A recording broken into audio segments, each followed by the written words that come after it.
This was exactly a year ago. So this is the winter quarter of 2025. Okay. Which is pretty cool. So I'm very happy that we got this because I would not have gotten it through my usual source. So I got it from somebody else, which is great. And it worked out. So, okay. I don't know if you saw, but this morning Farahat released like what you're gonna have on the formula sheets. And so it looks pretty decent. A lot of the constants aren't there, but the formulas are there, which I'm happy about.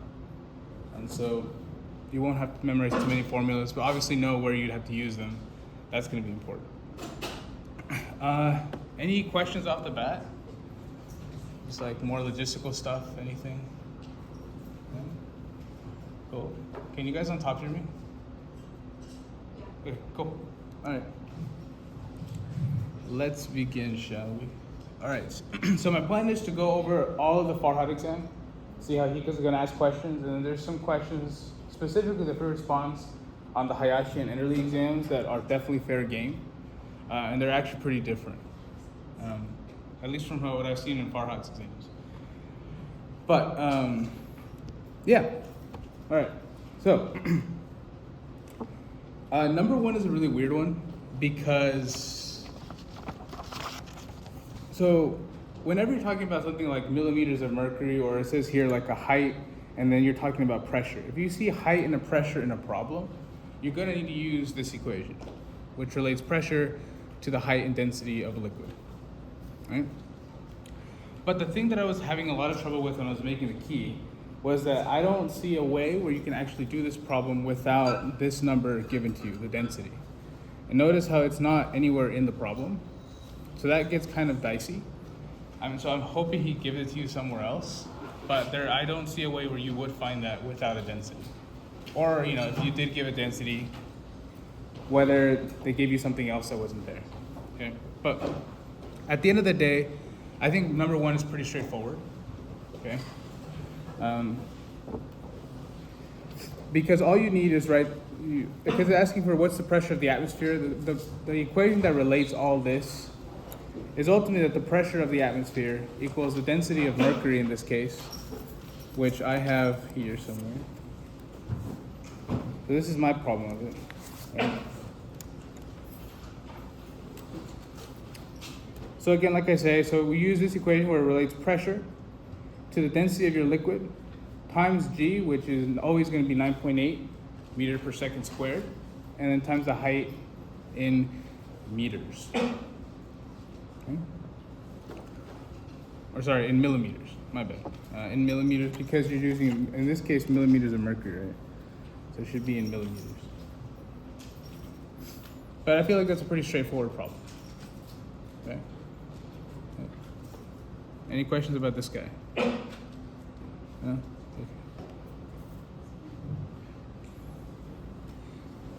All right. Number two is kind of a trick question. I should do that. Oh. Let me see if I can go back and forth. Okay, anyway, so number two, it's a bit of a trick question. Oh, yeah. How would you find the density if it was given?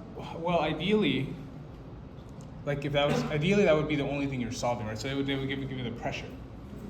But if, let's say it's exactly like this, and you have two missing variables, you have pressure missing and the density missing, I genuinely have no idea. I don't see there's a possibility. Yeah. Can't you just straight up convert it to pressure with that? This MM and it's mercury, so MM straight. Like the density? No, just straight up convert the number into atmosphere. Because it's MM and it's full of mercury. Oh, interesting. That might work actually. That actually does make sense if the answer is this. Yeah, it's gonna be what, 735 millimeters divided by what, 760 in 1 atmosphere? That makes more sense. At least that's easier.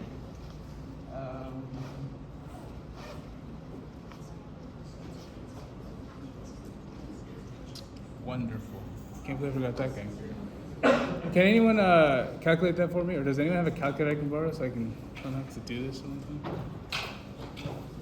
It should be about 0.967. Okay. Yeah, it is. Yeah. Okay. Thank you, Melanie. I appreciate. Yeah. So that's a much easier way to do it. So I guess both approaches work, but in this case, yeah. So because you're dealing with mercury, and they give you a certain millimeter of height, that's millimeters of mercury. So that makes sense. So you just convert the millimeters of mercury into atmospheres. Yeah. Cool. That makes a lot more sense.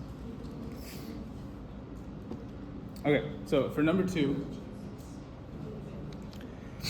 what we're looking here is, this is a trick question because it gives you all these different gases. And in your mind, you're like, wait a second, I might have to do something with these gases. And because it says something about, you have your liters, you have your temperature, your pressure, you might be thinking, okay, wait a second, this could be the ideal gas law. Okay. But it's a trick question because those gases don't mean anything. At the end of the day, when you do these kind of problems, as the person did here, if you do use the ideal gas law, there's nothing in there that says anything about the identity of a gas. The moles can be pretty insignificant because in the problem, they give you the same number of moles. They're asking you to find the same number of moles ultimately. So there's no way where you can differentiate between the different gases. So in this case, if you were to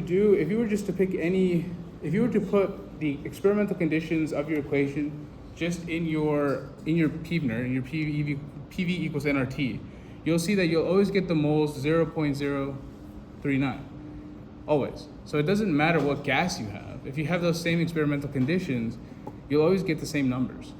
And so in this case, the answer was D, all of them. All of them all of them will have 0.039 moles of gas at the end of it, okay? It would change though if those gases were different conditions, then it would change. But in this case, it doesn't. Any questions about this one? Okay.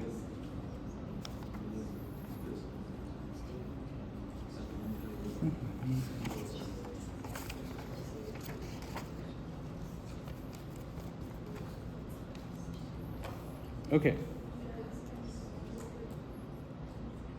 So I think number 3 is an amazing problem for this chapter because it connects what you learned in chapter 4 and what I call pre-exam 1 stuff, and it connects it back with what you're learning in chapter 5.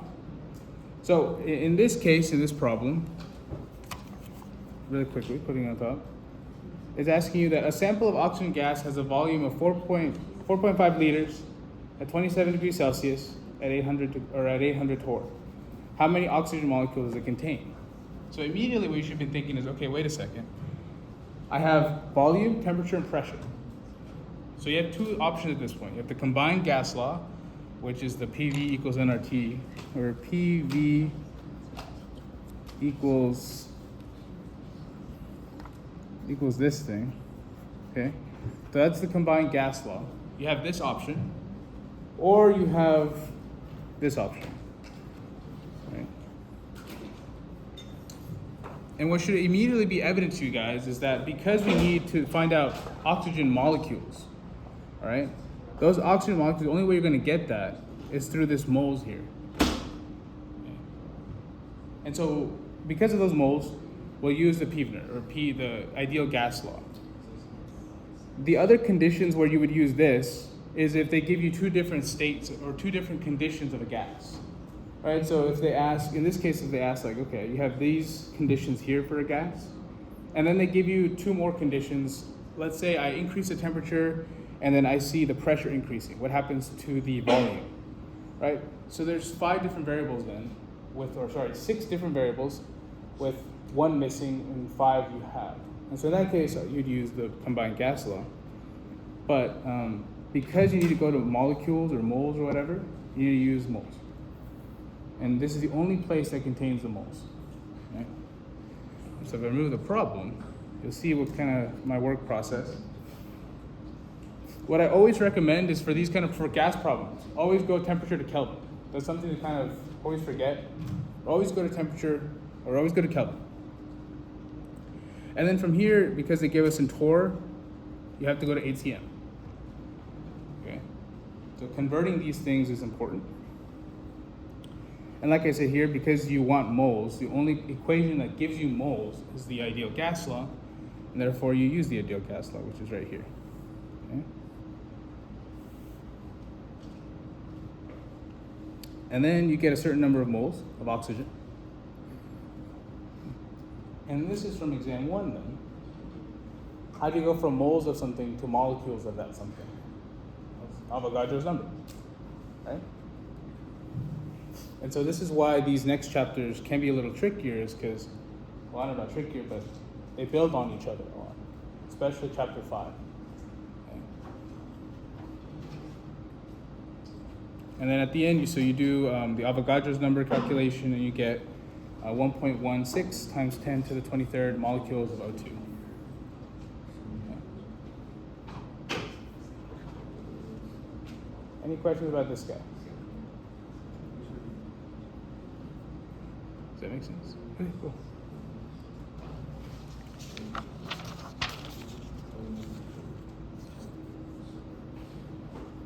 All right, so number 4, I just so the answer for number 4 is A, but I kind of want to go over all the other options to kind of say, okay, why are they false? Because a lot of these are actually kind of common misconceptions that I've heard. All right, so A is the answer, and it's because it's true. When two opposing processes proceed at the same rate, they're at equilibrium. And so I like using this little graph here, right? Where here at the tippy top and here at the bottom, that's the reaction. Or sorry, those are the initial starting conditions of a reaction. You have all reactants, you have no products. Let me make it more accurate. You have all reactants, no products.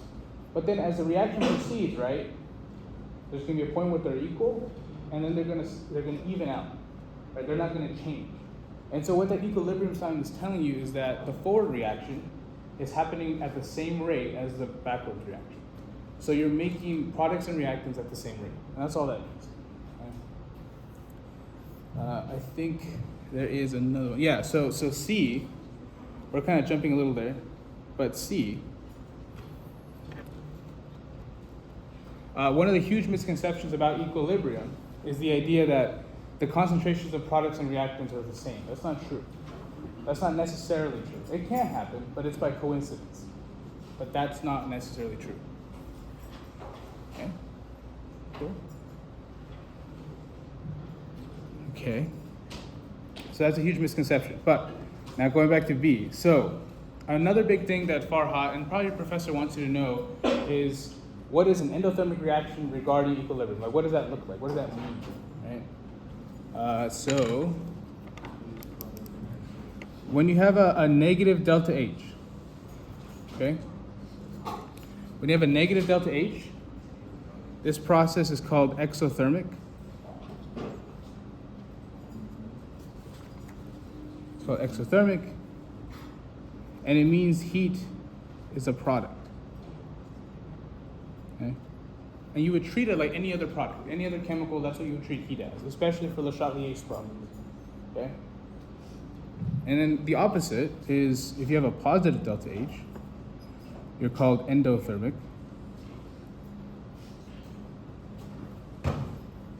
Where heat is a reactant. Okay? And so as I've seen Farahat, and I don't know about Wei, if you're from Wei, but I have seen them, you can use these things interchangeably. So they can potentially just give you the delta H, and you need to know what that means. Or they might just give you the word, and you need to know what that means. Right? So this is an important little concept that pops up a lot, or a lot more than you'd want, I guess. Okay? So like, for example, B, right? When an exothermic reactor shifts to reactants when heat is added. So you first have to know what an exothermic reaction is and where to put the heat. So because it's endothermic, heat is a reactant. So this is just some sample, like this is just a generic equation where heat is a reactant, okay? And we treat it like any other chemical. So we treat it like any other chemical. So if you add heat to the reactants, right? According to the Chatelier's principle, if you give too much reactants, well, you need to rebalance your equation to get more products again. So it actually doesn't shift to the reactants, it shifts to the products. So that's where the falsity is that that's not true. Okay? Does that make sense? Did I explain that well? Yeah? Okay. Okay, cool. Yeah, Le Chatelier's principle is probably the coolest one, right? Because, I mean, we'll probably cover this a little later, but yeah. And then finally, this is a good one that I've seen on a lot of tests, unfortunately. What are the functions of catalysts? Catalysts do not affect equilibrium. Okay? That's something they can ask. Catalysts do not affect equilibrium. All right, cool. And so at the end, A is true. Cool? Okay.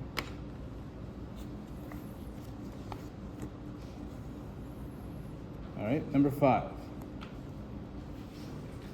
So number 5, like I told my class, I feel like this one was gonna pop up. Knowing how to convert from KP to KC. These things, like I said, when you look at your discussion worksheet, for those who don't have me as their TA, when you look at your discussion worksheet, a good way to look or to kind of gauge what kind of questions you're going to see on the various exams is by looking at the headings on the discussion worksheets. One of those headings in our discussion worksheets is, can you convert KP to KC? And that's exactly what this question is. Right? So the big equation that you need is this guy, this one here. KP equals KC times RT to the power of delta N of gas. Okay? I did not check if this one was on your formula sheet, but this is a good equation to have because it is. Great. Okay, so this is on your formula sheet. Awesome. But knowing how to use this, so the so KC and KP are pretty evident. You'll see those on the problem. You'll either have you'll have one of them, and you have to find the other, right? The R you use here is going to be the same R that you use for the ideal gas law. So 0.08206. That's the R you're going to use here. Okay? And then T is temperature in Kelvin. Like I've always said, if you have, in this case in time, just turn everything into Kelvin, you'll be fine. Okay? And then finally, a quick explanation of what the delta N of gas is you want to look at the moles of gas in your products minus the moles of gas in your reactants.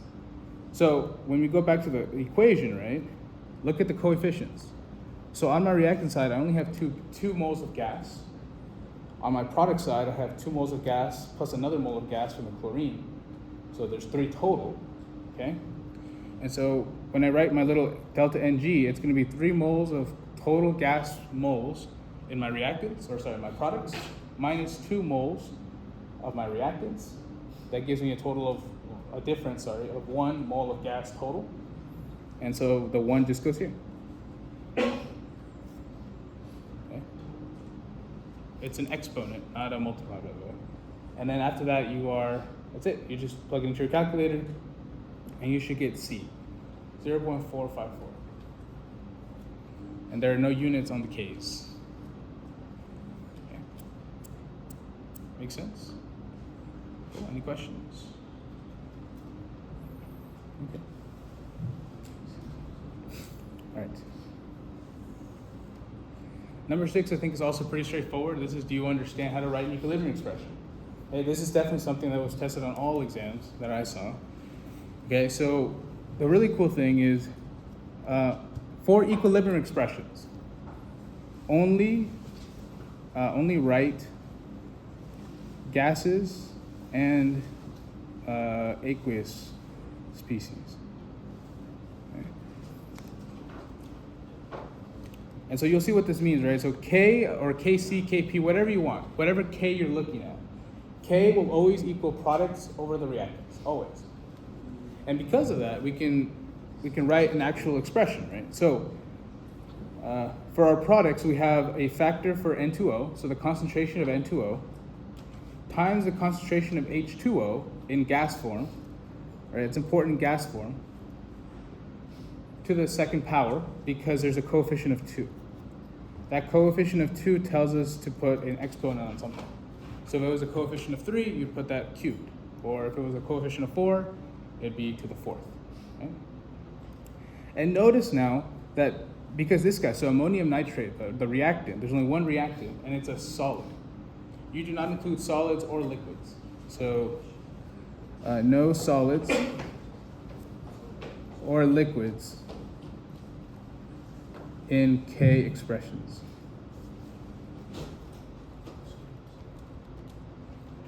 And so the answer is simply just D. Kc equals basically the products.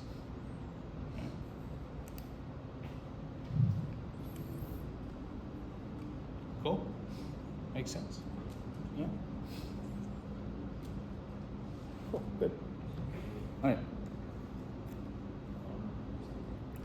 All right, number 7. I can see it's very noisy.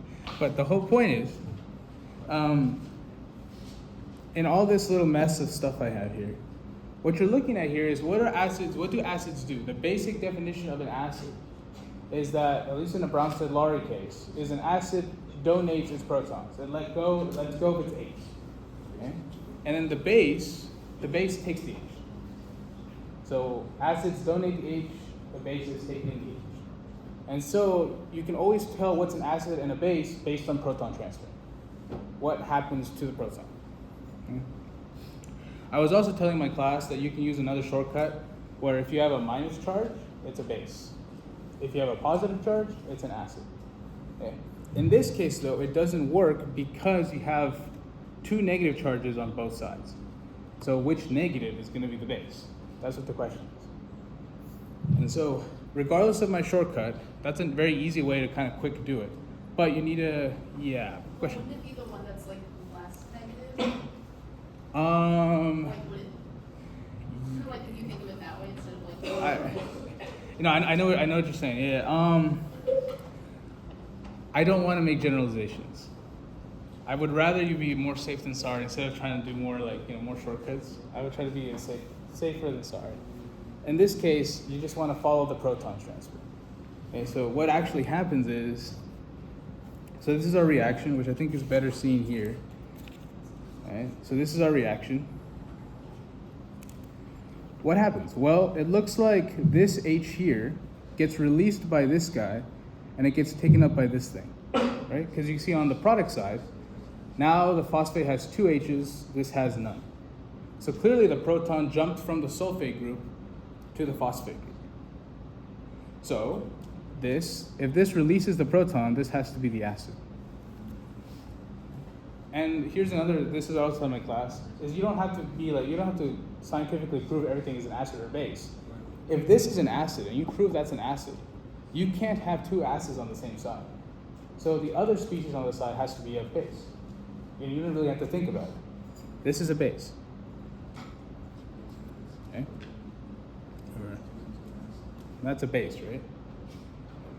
Then another way to think about it even more, you can also you can follow the electron transfer, the proton transfer, where it seems that the phosphate with 2 H's donates an H or a proton to my sulfate to get back to my products over here now. Right? Because that equilibrium tells me that reactions can go both ways. So now these are my reactants and this is my product. And so again, you can say, okay, well, this gains a proton, this releases a proton. So this also has to be an acid, and this then has to be the base. Another way you can think about this is, okay, so let's say this, for example. This is a base, right? We confirmed that's a base. Is this true with any acid, right? Yeah, like the proton transfer is true in any acid. Yeah. So for this guy, right? This is a base. We look for, on the product side, we look for the one that looks most like it. That's called the conjugate, right? So we have a phosphate, and this is the phosphate conjugate. So if this conjugate is a base, the other one has to be an acid. And so that's just yet another way, so you don't have to think too much about it. Just kind of write what it is. If that's a base, then it's conjugate acid. The one that looks like it, has to be the acid. And that's it. And then if this is the acid, that has to be the base. And just with identifying one species, you can identify all the rest, which is pretty cool. Okay. Any questions about that? Okay. Really quickly, this is one that sometimes people get confused on. So if you're, so OH, right? OH minus is a base. That's like a quintessential base. However, sometimes your OH is going to be on, let's say, like something like this. All right? That's an acid. And the way you can tell, and this has another layer of complexity, but the way you tell is because of that C and the H. Notice how none of those are metals. Right? If your acid is just carbon and nitrogens and oxygens and hydrogens, anything from that side of the table or the green, right? It's called an organic acid. Organic acid, this is called an alcohol. This is actually what alcohol is. And so this is still an acid. And so the basic form would be this. Okay. Right, so this releases its proton as an acid does, and then this becomes the base. Right. Does that make sense? Yeah? The only reason why I say this is I noticed that in Farahat's last exam, something like that was on there. Okay, cool? Yeah, okay.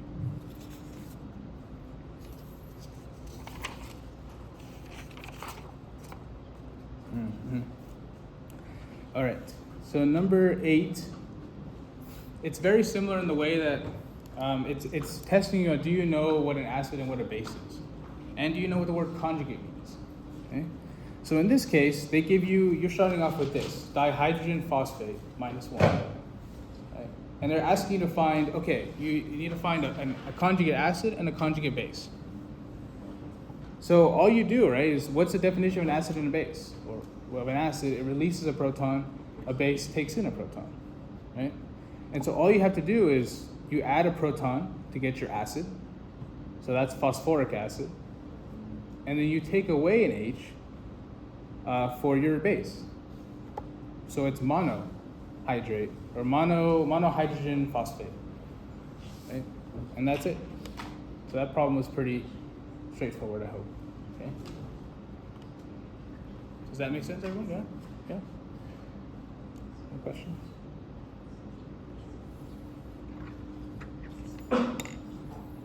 Cool.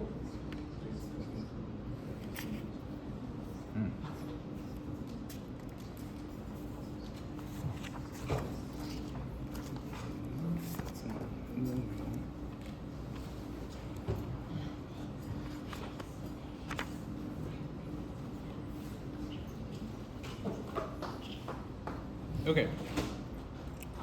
So number 9 is also a really good question because it tests you on, do you know what equilibrium means? So I kind of did this again to kind of show you, but okay. So this is where, for all of you who are not in my class, and for all you who are in my class, I highly recommend you guys memorizing the strong acids and strong bases. That'll be very, very helpful, okay? Especially on the exam, because this is all related to that, strong acids and strong bases, okay? So, we start off with this equation. This is called cyanic acid, HCN, right? So is cyanic acid one of the strong acids? No. Therefore, that reaction is in equilibrium. That means it can go back and forth pretty regularly.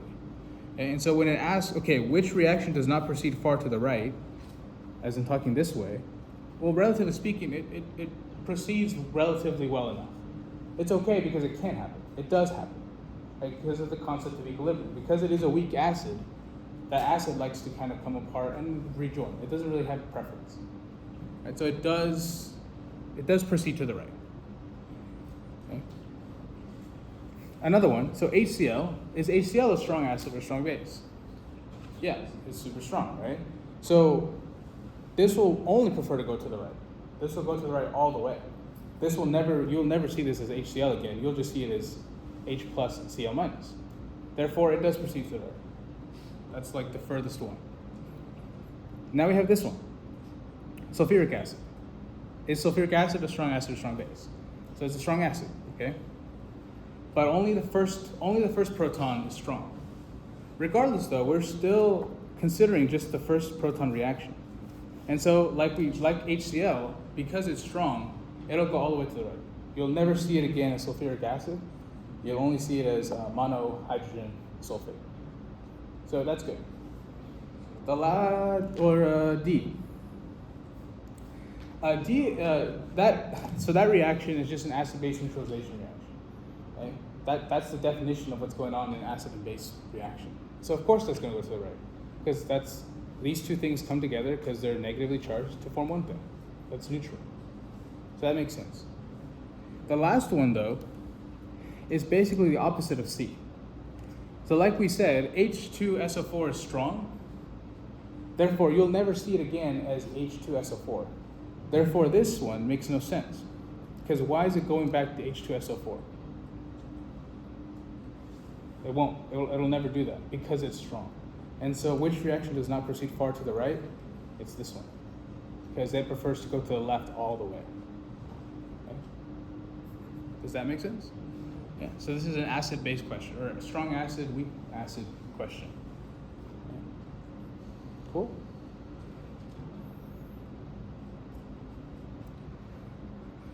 All right.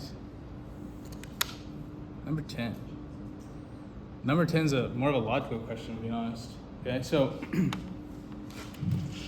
in number 10, it's asking you which of the following species is present in the greatest concentration in a 0.1 molar H2SO4 solution in H2O. So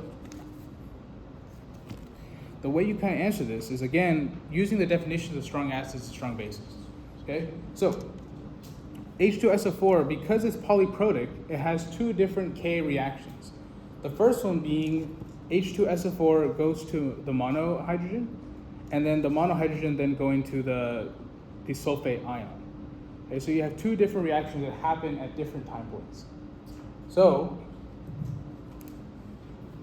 I would say first, if you get a question like this, just write down your reactions. At this point in time, always write down your reactions. Make sure they're balanced, especially for response. But for 10, this is important, okay? So for 10, you start with sulfuric acid. And because it's strong, you're gonna get a lot of this. So how I think it is I'm just gonna say, I'm gonna call it a concentration of a lot and a lot. Right now, these two are equal, okay? Because everything here has now been divided evenly into H3, H3O plus, and HSO4 minus. They've been completely separate, so they're equal now. Okay? But now when we look at reaction 2, we have monohydrogen sulfate plus water gives us more acid and then a new species. So in my head, what I'm thinking is, okay, if my next reaction, I get more acid and then I get some of this. And what should kind of be going on in your head is, okay, wait a second. This is what I got a lot of here.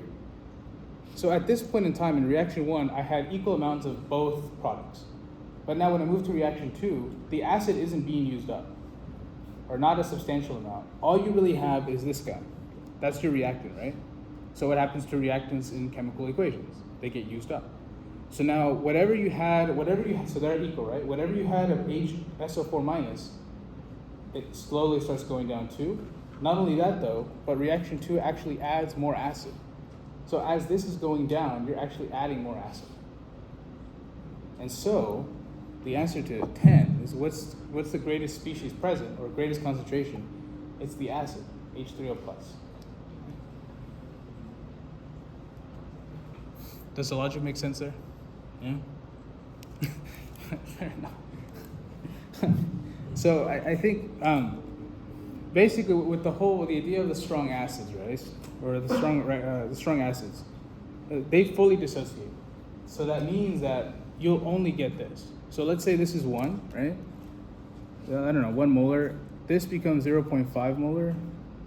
Yeah, I mean, we'll just do that. Not necessarily true, but that's okay. We'll just use numbers. Yeah. So if you have 1 molar, these get divided into 0.5 molar each. Okay? But now when you go on to reaction 2, because they happen in separate reactions, you get your 0.5 molar, right? And you subtract something. I don't know what it is, but that's what equilibrium is about, right? You have to figure out that x. So this is just an ice table. Okay? You get subtract some of this, but for here, you actually add some x. Okay? So this is actually 0.5 plus x. Okay? And so I hope that kind of clears up. It's like, okay, wait a second. I'm going to take away some of my 0.5 molar that I got from here. And I'm actually going to add some here. So meaning that not only do I have 0.5 molar, I'm actually going to get more from my reaction. And so when you start kind of comparing the concentration of everything, you're like, okay, my acid has the highest because it has, not only does it have some from here, but it actually gets some from the second reaction too. As opposed to this guy who actually, you lose some in your second reaction. Okay. Does that make sense? Yeah? Cool? Okay. All right. Okay, number 11. First response, I assume. All right. Okay, this is a long one.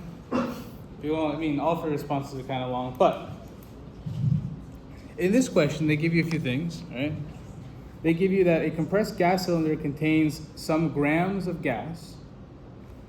The pressure inside that cylinder is some sort of PSI. The temperature is 80 degrees Celsius. How much gas remains in the cylinder if the pressure is decreased to 60 psi at a temperature of 26 degrees Celsius? Right? So, what you should be thinking of, or at least what I'm going to do first, is write down your conditions. What do you have? And so, as you can see from my key, I have a condition 1 and a condition 2. Where condition 1 is the one that corresponds to the 2050 psi, and then condition 2 is the one that corresponds to the 650 psi. And so there are two different conditions you're considering right now. Okay. Then you write down everything that you have. And you do actually have moles too, by the way. You just need to convert the grams of your gas into moles, because you can't use grams in the ideal gas law. It doesn't make a lot of sense. So you have to convert the grams of a certain amount of gas to the moles of that gas. And I did that with a simple conversion of the molar mass. And so how do you go from grams to moles? Molar mass. Not only that though, I converted all my temperatures to Kelvin. And then the PSI, the reason why you don't need to convert the PSI into ATM is because I'll kind of spoil it, but you're going to be using two different equations. So you'll be forming a ratio, it kind of cancels out the units. But you can, I just don't think, the reason I didn't convert to ATM is because I didn't know if your professor was going to give you the PSI to ATM conversion. Okay? So, but it'll work, I promise it'll work without it, okay? All right, so write down your two conditions, and you should immediately see by writing down the two conditions that what you're ultimately going to be needing is some variation of the combined gas law. Right? And so like I said here on the top, because we have moles, we're going to be using the ideal gas law. Okay, so like I did this really cool math exercise in the class, or at least I think it's cool, or it could just be nerdy. But what I really like is that you can create two different equations for the two different conditions. Right, so I can do ideal gas law of condition 1, and then an ideal gas law of condition 2. And then we look for what's equal. The only thing that's constant between both equations is my R, which is the gas constant, which is fine, so long as you find an equal thing. Right? And then I solve them for R. So I get these two equations solved for R.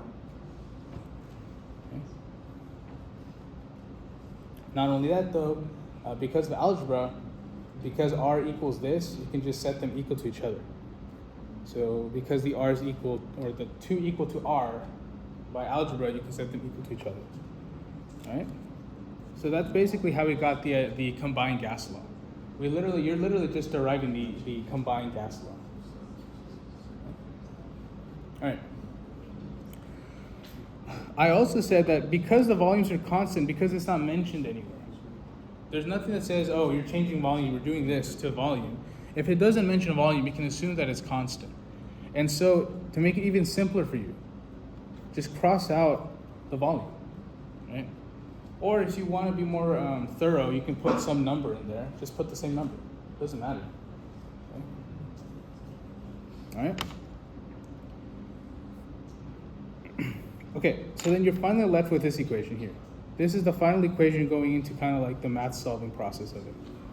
All right? So like any other equation, you just plug the numbers in.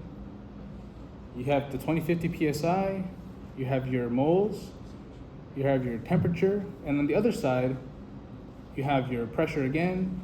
We have moles, right? It's asking for the amount of gas, which is going to be given in grams, not moles, but grams. And so we can only have moles here because that's what the equation calls for, and then of course our temperature. Right? Okay, so then you just cross multiply, right?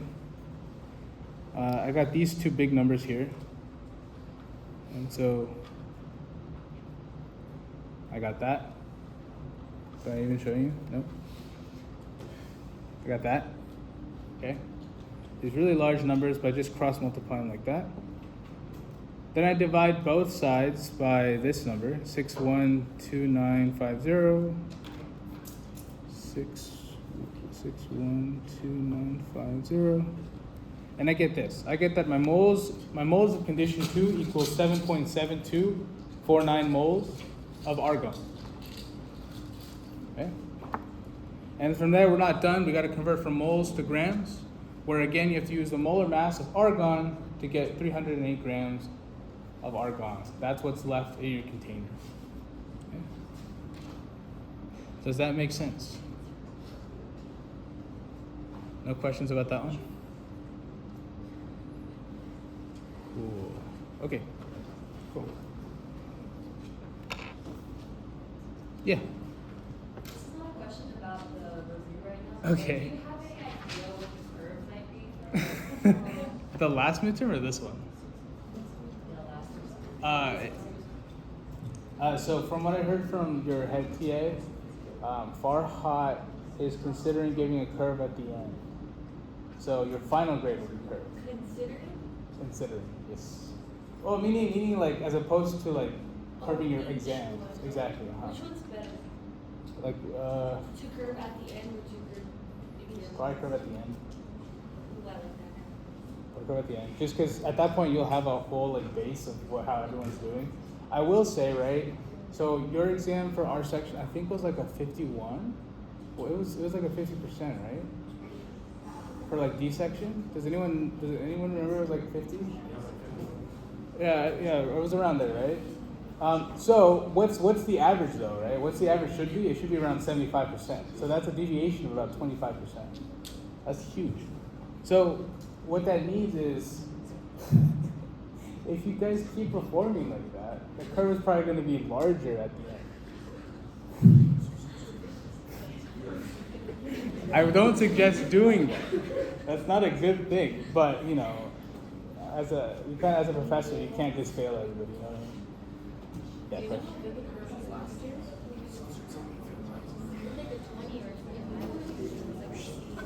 All I can tell you is that there's two stories. One story, I don't know whose professor it was. Someone with a 33% pass with a C. I don't remember who it was. Yeah. I had a friend from Farahat. He got like a 31 on his first exam, and then he got a 15 on his second exam, and he still passed the class. Why? But Look at that. the average, like, our average was 51, but their average was like a 38. Oh, I see. I know for Hayashi, it was someone in my class had a 44, and she passed with a C+. So. But there's that. For the record, I suggest trying your best.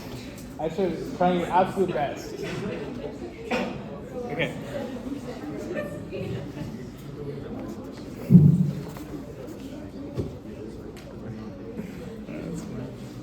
Okay.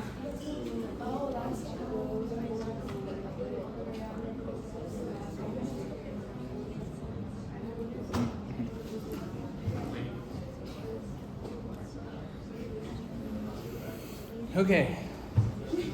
All right. Everyone ready to get back on the questions? For my class? Like for Hayashi or for Farahat? I don't know. But I mean, if your friend got Like you said 30 on the first exam? Yeah. And 15 second? They said it was around like, I think there's like online it was saying that usually it incurs like 25 to 28%. Okay. That sounds about right. That makes a good sense. Yeah. Okay. Yeah, I have heard that I heard that Wei and Farhat actually are some of the larger curvers in the department. Yeah. Overall. Yeah. Okay. Okay. Any other questions about the curve?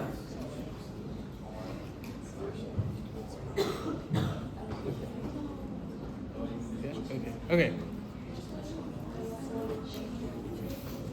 All right. Are you ready to go back to chemistry? Learning the best science there is. Anyway, that's honest. Okay. All right. You guys are lucky you're not learning physics. That'd be wild. All right. Okay. So number 12 actually, it's relatively long. It's only because you have to do both calculations again. So for number 12, it's testing you on, do you know Q? Do you know your reaction quotient? Which again was a heading on our discussion worksheets. In this case, what we're looking at here is you're given two different conditions. What you need to do is find the Q, compare them to the K, and figure out what's going on. So for the record, just because I didn't see it, the problem does give you the K. It says the equilibrium constant is 0.09 at 25 degrees Celsius. Right, so that's your K. So now you need to find the Q. So for A, remember that the Q, you use the exact same expression as the K. And so we have our equation on top. So we write that this is what Q equals. Q equals the exact same thing K equals, but at non-equilibrium scenarios. Farahat told us to put like a 0 for a subscript and also get like minus points. That's wild. Yeah, I'd honestly, whatever he says goes, because he's the one who's going to be dictating what grade you guys basically get. Is there like a reason for like doing that, or is that just Like for Q0?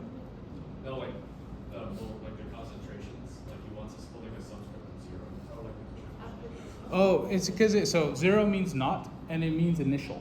So yeah, it's to kind of help you, I suppose. But if you know what conditions you're working with, but if he said you're going to get dot points, put that on your exam.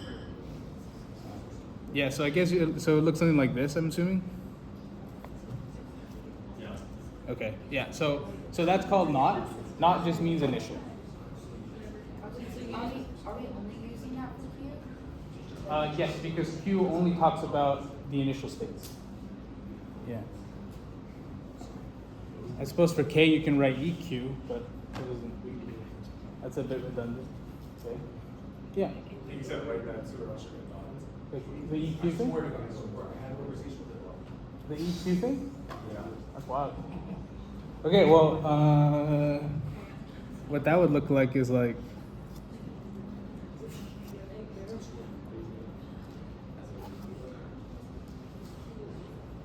that? Yeah. Okay. Bro, It's Yeah. Yes. I'm confused. Uh-huh. Are we putting the zeros or the E?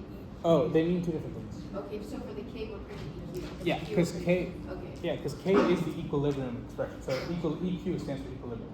And then Q, you look at initial states, not equilibrium states. Yeah.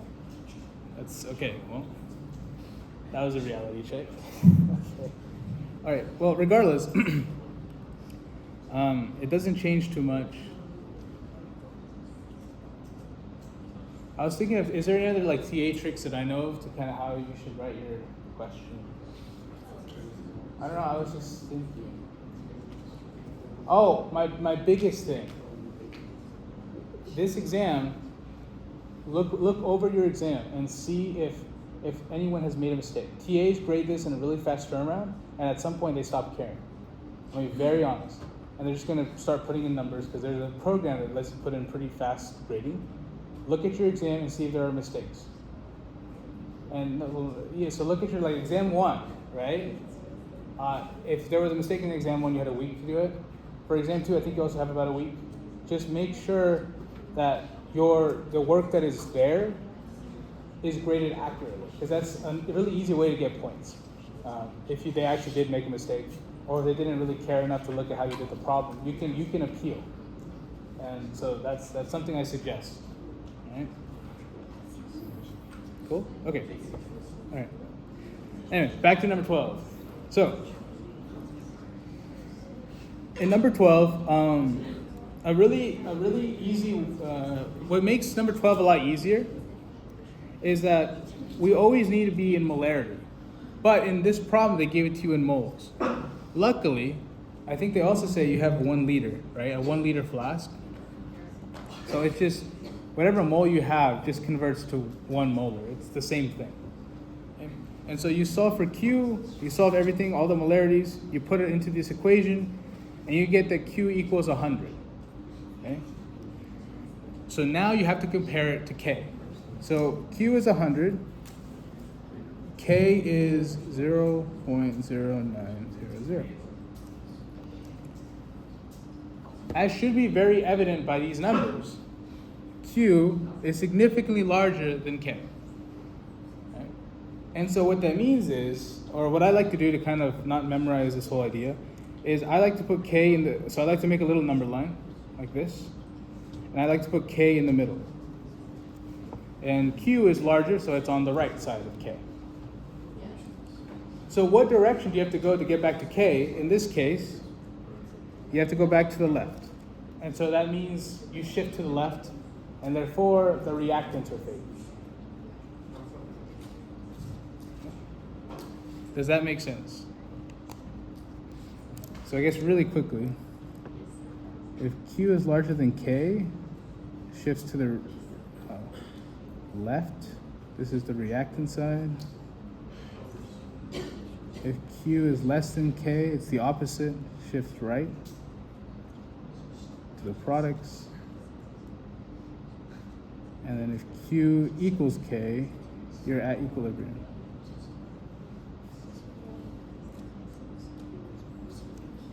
Okay. So these are the different this is the thing you should try to memorize. If you don't want to memorize it, that's fair enough. I like to make this little number line. I think that's a really fair way to do it. Yeah, is that it? Oh, this is, I think, a really cool way to conceptualize this. Kind of saying, if you have too much reactants, right? The K is saying you have way too much, in this case, you have way too much products, right? Because Q is larger than K. You have way too much products, so you have to redistribute them. You have to make more reactants. So that's ultimately what it's telling you. That's what K is telling you. Or, sorry, Q. That's what Q is telling you. Yeah. Could you explain the difference between when it says equation is favoring a certain side versus shifting to a certain side? They're the same thing. They literally mean the same thing. Yeah, it's just how different people, I guess how people have been taught. I've always been taught shift. Favoring makes more sense because it's a little more intuitive. Because you're okay, if I have too much products, or I need to favor the reactants. That makes sense. But actually, now that I think about shift, might actually sound better. Regardless of the same word, shifting and favoring are the exact same thing. What matters is the direction. Do you shift to the left? Do you favor the left? Do you shift to the right? Yeah. Okay, cool. Yeah? And then for this exact same question, you have to do one more. In this case, though, you do it now with 2 liters. So you're going to have different concentrations all around. Okay? Because now you have 2 liters, so you have different number of moles. Now you have to divide by 2 liters to find the molarity. So remember, molarity is the thing that has to go in your equilibrium constants and your Q equation. So you have, both of those things have to have molarity in them. Okay? And so you do like what we've been doing for letter A, and you plug them into all your math, and you get the Q equals 0.09, which so happens to also equal K. And so what does that mean when Q equals K? You're at equilibrium. And that's it. Problem is done. Sure. Yes. Oh, another TA tip. 2 TA tips I forgot to tell my class. 1, it's very easy to see when you're looking at your neighbors, by the way. Extremely easy to see. Like, unbelievably easy to see. Don't do that. And in that same vein, it's also very easy to see, like when you're grading exams and someone just comes up with the right answer and there's no calculations, especially when it's like an equilibrium problem. It's like, well, okay, well, come on. Like, come on. Unless you did it all in your head, that'd be kind of cool, but TAs are supposed to report that, so don't do that. Don't do it. Okay. Cool? All right.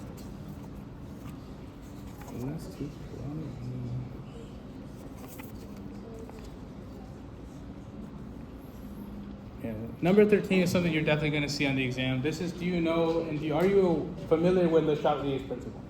Okay. So for number 13, they're going to ask you different conditions, and you have to say what happens. Right? So in the Chatelier's principle, right, something happens to an equation. That equation needs to rebalance itself to find equilibrium.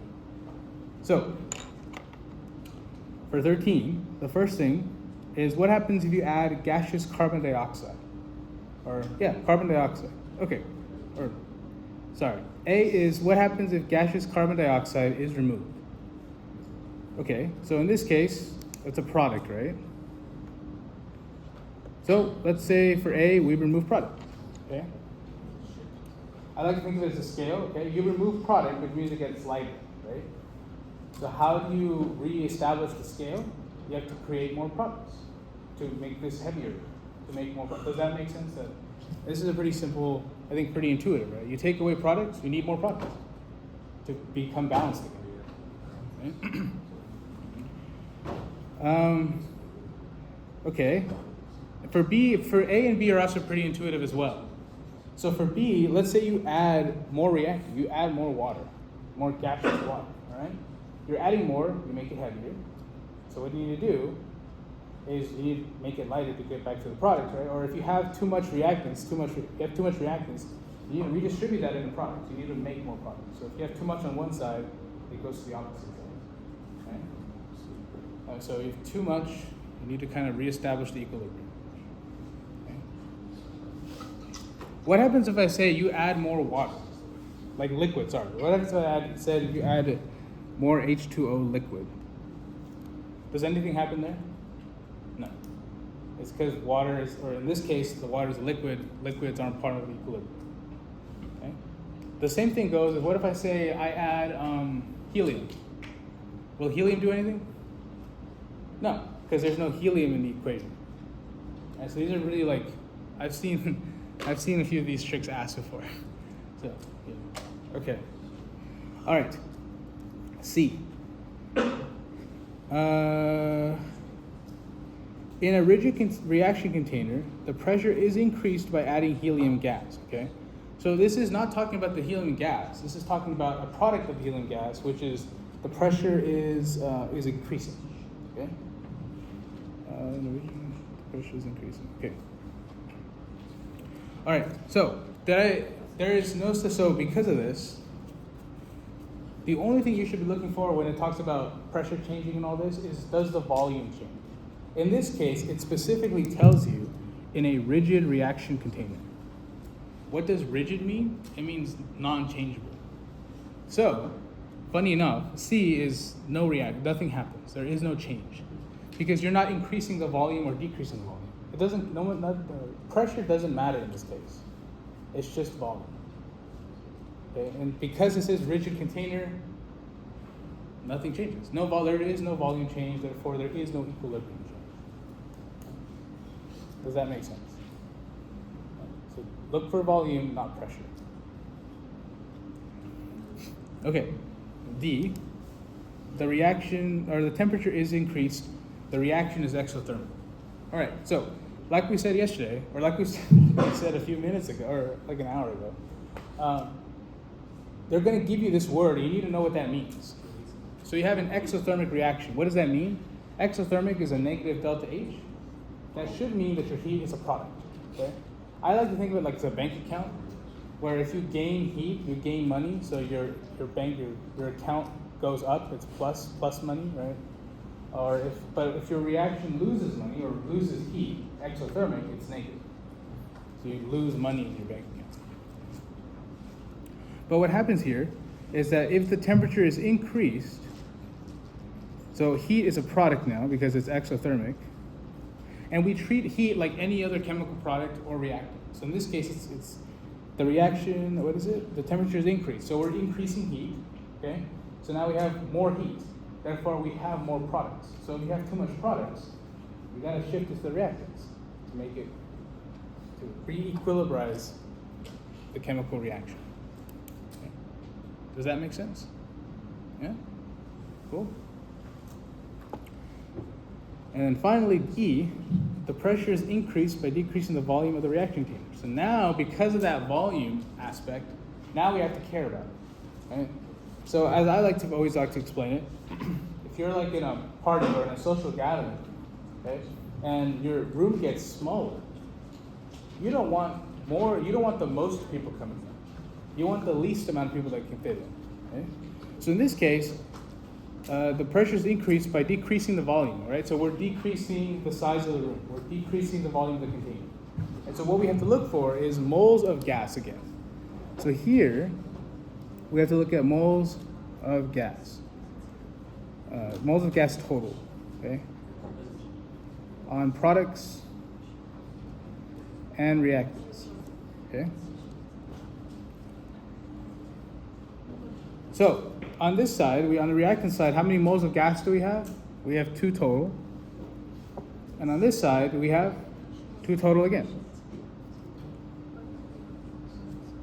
So, because there is no difference on the side, in this case, there is no change, because nothing is favored. But if there was something that if there was a side that had more moles of gas, so, how should I do this?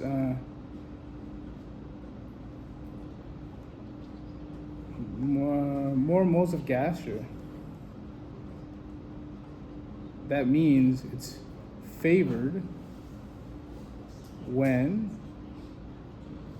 volume increases.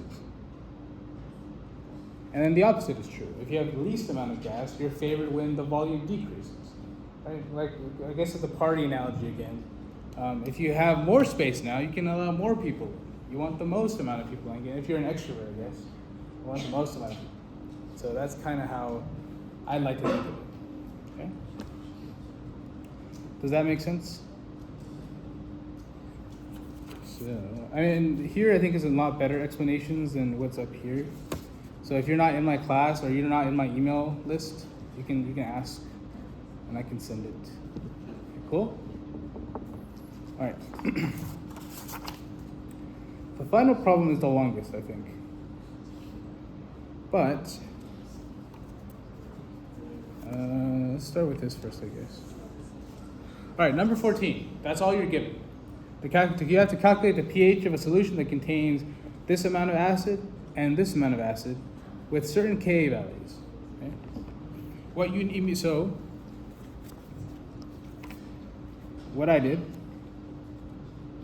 is you need to know what you're looking for at the very end. Okay? So what you're looking for is you need a pH. To get the pH, you either need the concentration of H3O plus or the concentration of OH minus. Okay? In this case, I just assumed because we're dealing with acids, we're going to get H3Os, right? H3O pluses. So to find pH, like I said, we need the definition of pH. pH equals a negative log of the concentration of H3O plus, as said here. So we need to find H3O plus. And because there's 2 different acids, we need to find the total H3O plus. And so what that means is we need to basically do 2 ice tables and 2 Ka expressions. And at the very end, we add the amount of acid produced from both acids. Okay? Does the logic make sense there? Okay. All right.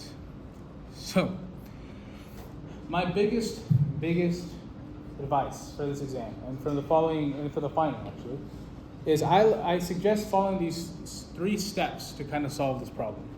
The first thing you need to do always is write your equations. Doesn't matter if you think you know them, just write down what you think you're actually going to do. In this case, all it's saying is that we have a certain amount of acid and it's dropped in water, which is relatively pretty easy. Okay? So what we're seeing is we have an acid and a water, okay? And then you have to know what acids do. Acids donate their H's, right, to a base. And so in this case, HF donates its H to water and gets H3O plus F minus. And then this guy here, that's an alcohol, remember? That's the thing I was telling you about earlier. That's an alcohol. That's not a base, that's an acid again. So that acid reacts with water, donates its H to get H3O plus on water, and we get O minus, or minus O C5H5. Does that make sense? Okay, so I'm glad that, okay, I guess an example of alcohol was there, which is great. Okay, so that's an alcohol. Okay, so again, now we just do the isotables. So we're given that we start off with 1 molar of each acid, okay, and then 0, you should know that it's 0 molar of our products, right? Because at the start of the reaction, all you have is reactants. You don't have any products. That's what that means, is I have all reactants, no products. So 1 molar, and then my 0 is here, okay? And then you can't subtract an X from a 0, or you can't subtract something from 0. That's going to be negative. That doesn't make sense practically. How can you have a negative concentration? So you always just add X here and X here. Okay? And then this has to be minus X. Be very mindful that if you have a coefficient, right, this is just an example, if you had a coefficient of 2, let's say, on that H3O plus, right, there has to be a 2 here. This is an example, it's not happening over here, but that's just a PSA. Okay? That coefficient will have to be represented there. Okay? But in this case, that's not there. Okay?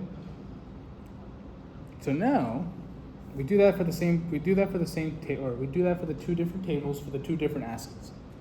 And so we get this. We get the tables are exactly alike actually. They're pretty much identical. But their Kas are going to give you different values. All right, so after we do that for the tables, step 2. Now you can actually set up your Ka expression. So the Ka of HF equals this, H3O plus, times the concentration of F minus, divided by the concentration of HF. Okay. Hope that makes sense. And then it's the exact same formula, but of course analogous to this alcohol, or this acid. I don't know the name of it.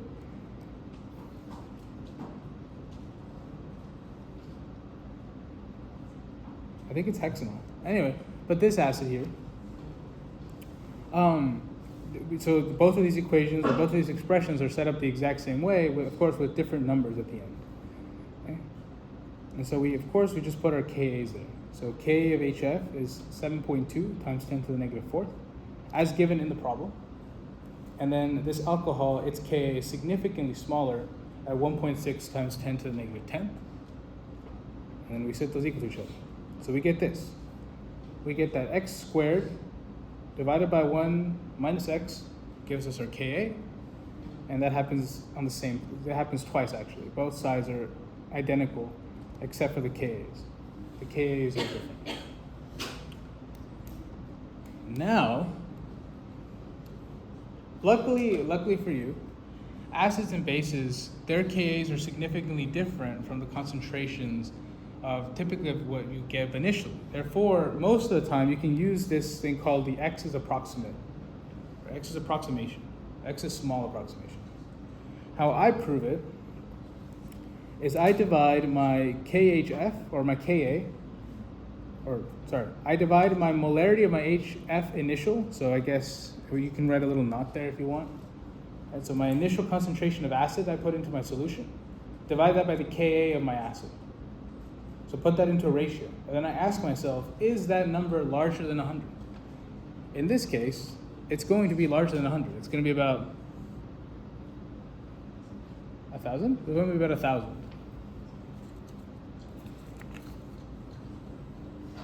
It's going to be about 1,000. Okay? So here. Okay? So it's gonna be about 1,000, and because it's about 1,000, we can use the x's approximate. And then we do the exact same analysis for this guy, but as you can see, that's gonna be like 1 divided by -10, or 1 times 10 to the -10. That's like gonna be 10 zeros after that number. I don't know what 10 zeros is. 10 billion? I think it's 10 billion. So it's 10 billion larger than 10 it is, right, obviously. And so you can use the x as approximate on both expressions. And so what that's gonna look like is I can cross out this guy. But not this x. And so this is a question, it's a good question that people have been raising up. Why can I cross out this x, but not the one on top? 2 ways I can explain this. One, if let's say there's x on top becomes a 0, what happens?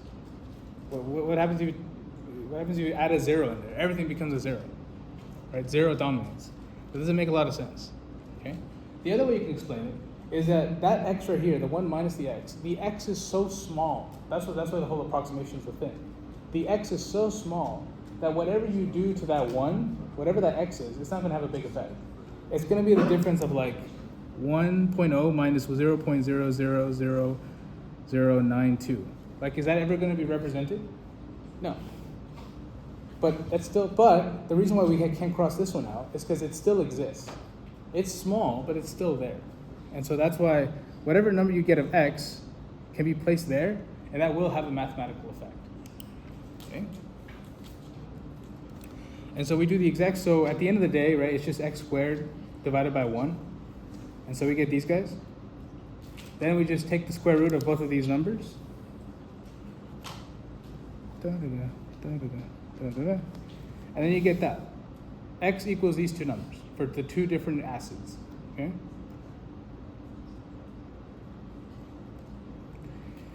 And this is good because you need to figure out, or you need to know that these x's represent something. What do those x's actually tell you? What do they mean in real life? And what they're telling you here is that x equals a concentration of H3O+, which is exactly what you want. Okay? And so you just add them up, like I said here, to get the concentration of H3O+ total. This is your total concentration. And then at the end, you get this. You get this number here, 0.02684. And then you just plug it into here, and you should get a pH of 1.57. Okay? Any questions about this one? Yeah. Like, can you technically start with just using like HF because like the Ka is stronger or it's bigger? Oh, so you're ignoring the other one. Yeah, I guess so. I know what you're talking about because you can do that for base too.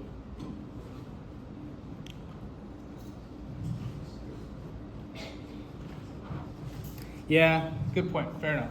You can do that because the number doesn't change very much, but it doesn't hurt to do it. It's not like you're going to get it wrong if you do it this way either. But yeah, if you're on a time crunch, you can do it. Okay. Any questions about anything on the exam? Yeah. Is there any way that you can check your answers correct for your final answer? Oh. Ooh, it's a good one. The only way I could tell you is, this is the only way I can tell you is you're combining two acids, right? So these two acids need to be pretty acidic. And so is this pH in the acidic range, in the really acidic range? Yeah, it's there. Can I check the numerical answer? Yes.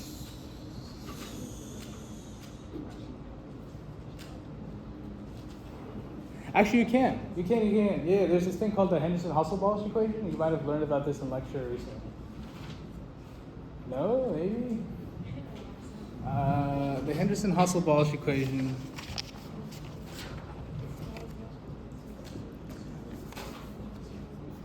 pH equals pKa plus log of base over acid. So I don't know if you guys learned it, but I know I saw this on your formula sheet. So this is the Henderson-Hasselbalch equation. This is from chapter 8, technically. This is how you actually calculate buffers. But the one way you can check this is you have a Ka. How do you solve pKa is pKa equals a negative log of Ka. Right, that's pKa. And then you find the concentration of your base. So in this case, right, HF plus water gives you H3O plus F minus. So the base in this case is going to be your F minus, and your acid is going to be your acid. Your acid is going to be your acid. And if that equals a pH, yeah, I suppose it's correct. Yeah.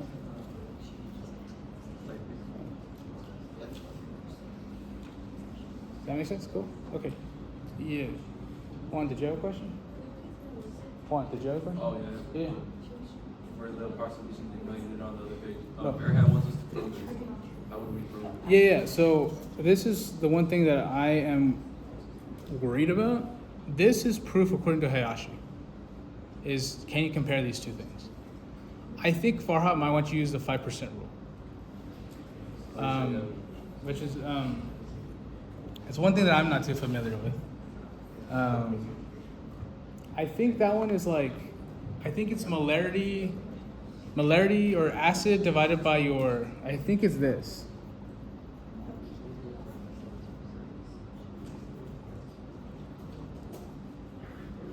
Is it that? Can anyone confirm if it's that?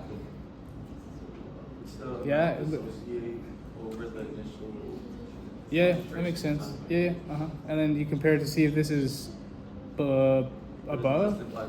Oh, less than 5%. Okay. So that's the 5% rule. Okay, fair enough. Yeah. Okay. I guess that one. Okay. Cool. Does that make sense?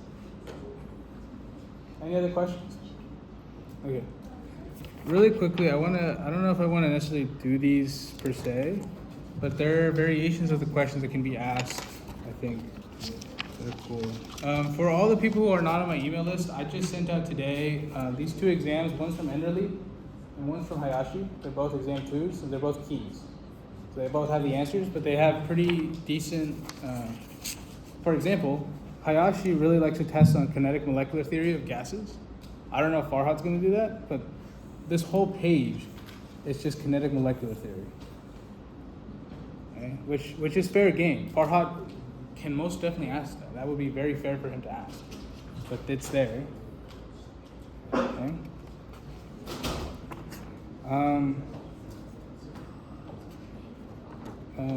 Here is more problems regarding. So here's can you make an equilibrium expression? Here is Q. Here is can you label the Bronsted-Lawrey bases? And a lot of the same notes I have for you guys is what I gave to my class from last quarter. So that's there, right? These are all very similar questions that can be asked. This is okay. Yeah, this is a good one. Okay, I want to mention this because this is definitely a fair question. Okay. Yeah. Okay. So for number 7, really quick. So it's asking what is the strongest conjugate base when you have these certain Kas. Okay. So a low Ka, like 10 times 10 to, or 1.8 times 10 to the negative 12, it means a weaker acid. And you can think about this in equilibrium, okay? What that's telling you is that the reactants are favored because the denominator is so large, but the Ka is so small. And so it's telling you that the reactants are favored. And what's the definition of a weak acid? It's an acid that doesn't dissociate, that stays as a reactant. So I hope that kind of makes sense just looking at it mathematically. That, okay, if I have a really small Ka, that means it likes the reactant form, which means it's a weak acid. And then the smaller it is, the weaker it is. Or the larger it is, the stronger it is. Okay? And so this is kind of what this little note is saying. And in this case, the answer obviously is B, is because it's the smallest Ka. Okay? Oh, and the actual answer, okay, so the strongest conjugate base, right? This is where I have to do more mental math. The strongest conjugate base belongs to the weakest acid. Okay, so you have to go from Ka to acid, and then the conjugate base. So like I said, the weakest acid is the one with the smallest Ka. But the weakest acid also has the strongest conjugate base. Cool? Can I write that down? Strongest con base, weakest acid, smallest Ka. Cool? And then vice versa is true. So larger the Ka, stronger the acid, the weaker the conjugate base. Okay?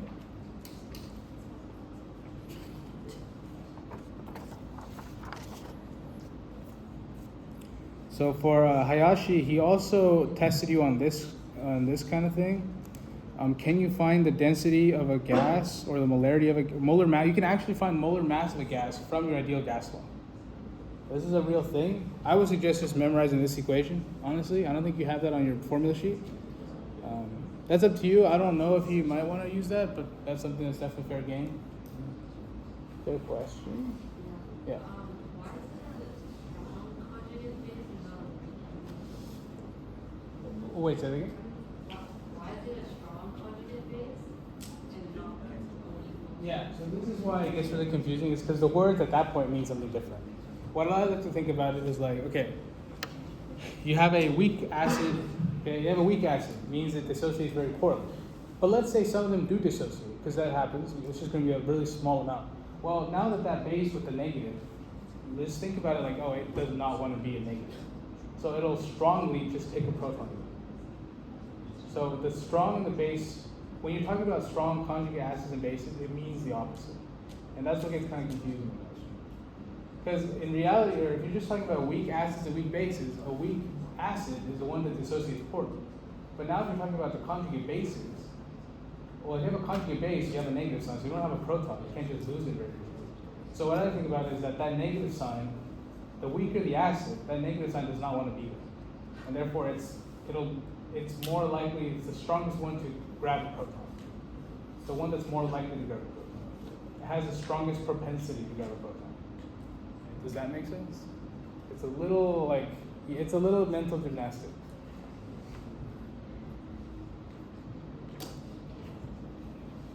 Yes. Yeah?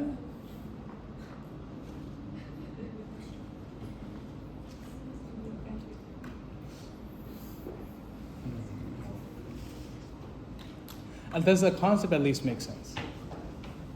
That like if something is really weak, right? And some of it is going to become some of the conjugate base. It has to, because that's what equilibrium is. It's just going to be the weaker it is, the less amount of it actually returns to it, right? The less conjugate base actually happens, the smaller the K is, because it prefers the acid, not the base. Okay, so now you have a base with a negative charge on it, like in the HF.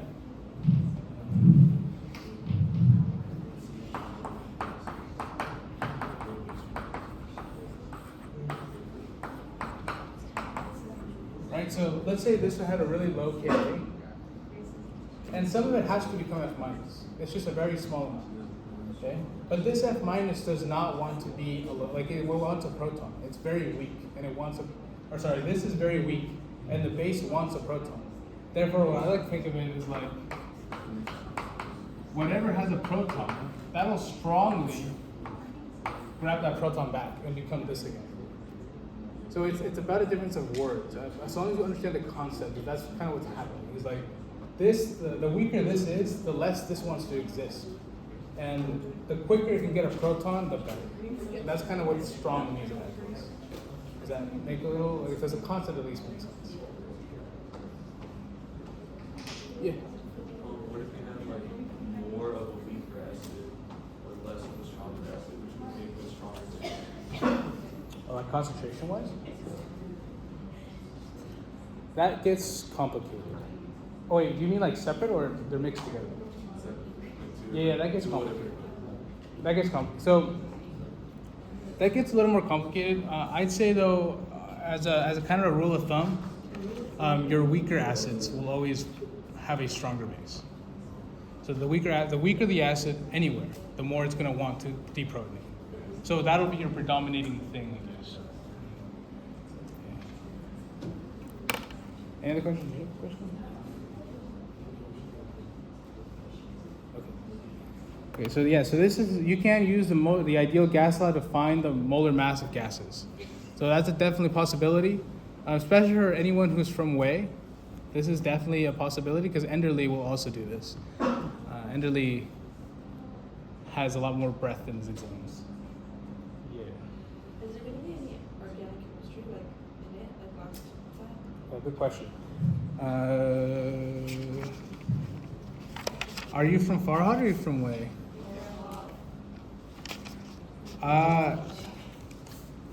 So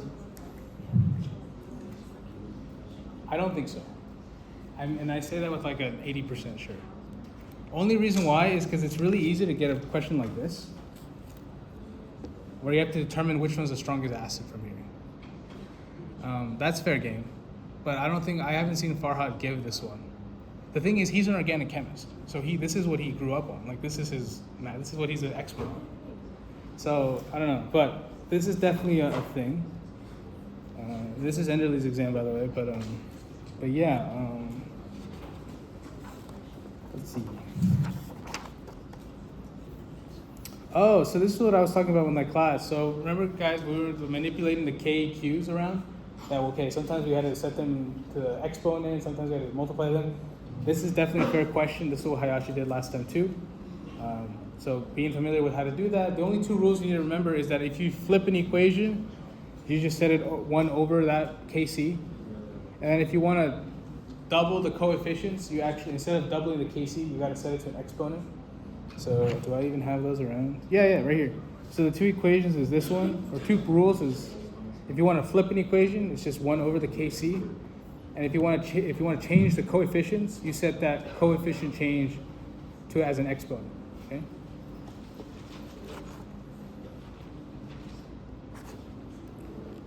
All right. This is a very important concept, especially for the final, and in this exam, just in case he asked this. Okay, you guys need to know your initial reactant in this case is this thing, right? So I'll give you a second to read the problem. It says calculate the pH of this. Calculate the pH of this. It's a weak base. Okay. So because this is a base, you can't have a Ka. This needs to be a Kb. A very common mistake in exam 2 and, not about this one, but the final, is people use the Ka when they should have used the Kb. So knowing that when a base is here, you use the Kb, when an acid is there, you use the Ka. Okay?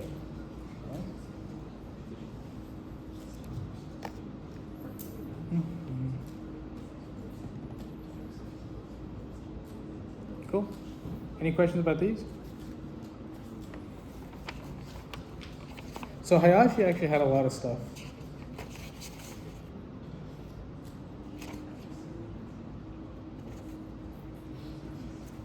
The other one that might be fair game is this one, 14, which is when you determine if you're given a salt, is your salt going to give you an acidic solution, a basic solution, or a neutral solution?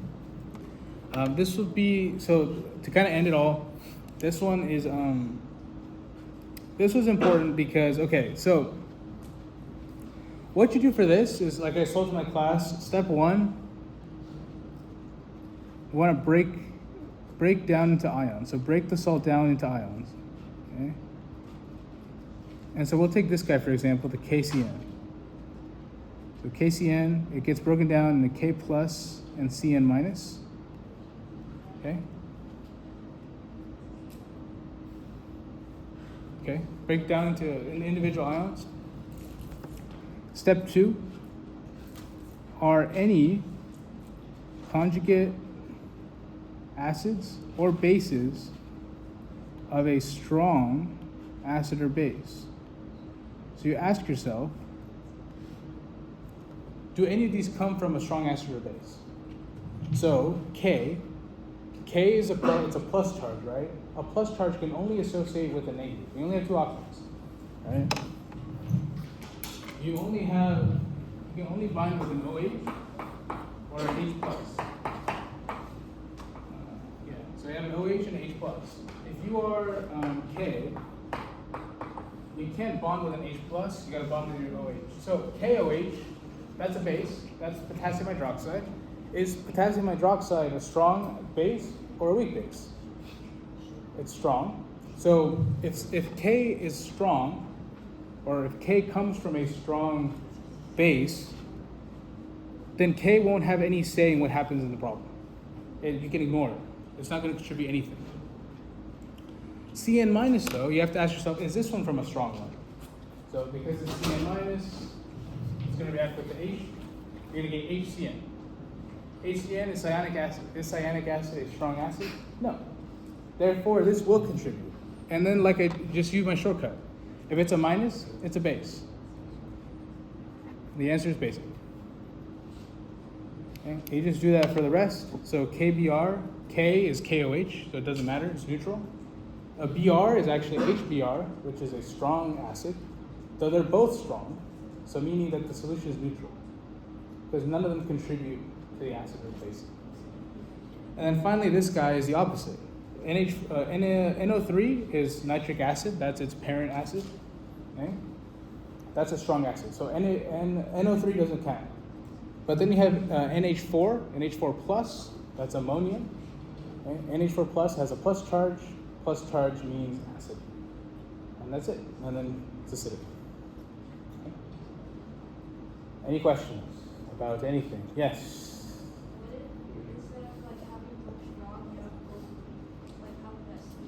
Yeah, you have to look at the Kas for those two. So let's say like you had like ammonium cyanate, that kind of stuff. Yeah, you need to look at the Ka, or you need to look at both Kas to be like, okay, which one's stronger? Because the stronger one's going to predominate. Or why? You wouldn't have two acids; you'd have an acid and a base. But still, you look at Ka and Kb and see which one's stronger. Whichever one is stronger is the one that dominates. You'd have to. You can't just tell from. Unless you memorize the Ka, but you have to. You can't tell from there. All right. Any last questions? No. Cool. Is that it? Okay. Yeah. Yeah.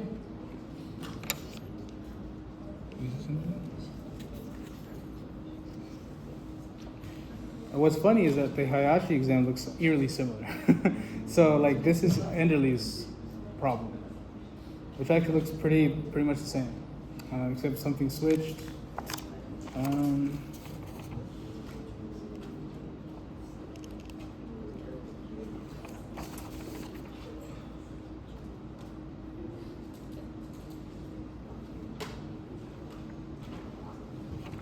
Yeah, so we can do a little quick survey of them. So an Enderle problem would look like this, where see how like he's basically asking you to write a KP expression, but you need to know that because this has a coefficient of 3, it's going to be minus 3x instead of just minus x, and then this has to be a plus 2x. So it's going to look like that. It's going to look a lot more complicated. Not only that though, what can be kind of confusing, it looks like, is you don't know what the initial concentrations are. So you have to set those as variables. And so this will look like that. It's kind of weird and confusing, but that's what you're going to be you can do that too. If you're in Farahat, you can do this too. It's just, in Enderle, it kind of tests you a little more. These are really cool, actually. So this is testing you on the rate of effusion. So do you know the rate of effusion equation? It's right there. This equation I remember seeing in your formula sheet. Yeah, so this is the big equation here. And then from the problem, all you really need is a molar mass of it. What does it say?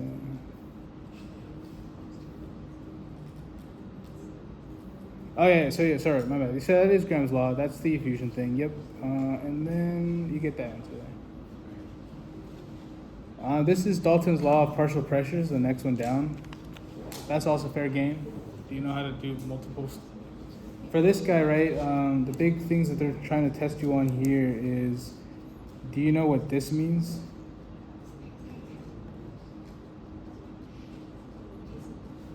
And how do you get all these things? So like X here is moles of, in this case it gets argon, divided by moles of gas total.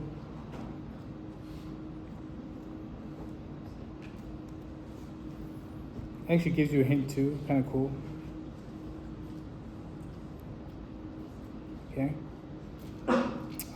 This problem here is exactly what I told. So this is the density problem I said. So D equals PMRT.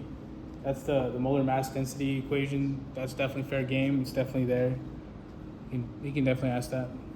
Okay.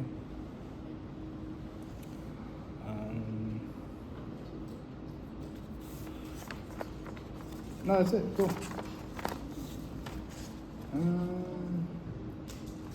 Oh, so these are his favorite ones, I guess. So this is the one that we just did, number 14. So as you can see from comparing all these different exams, what we went over in Farahat's exam, at least the free response is going to be pretty similar.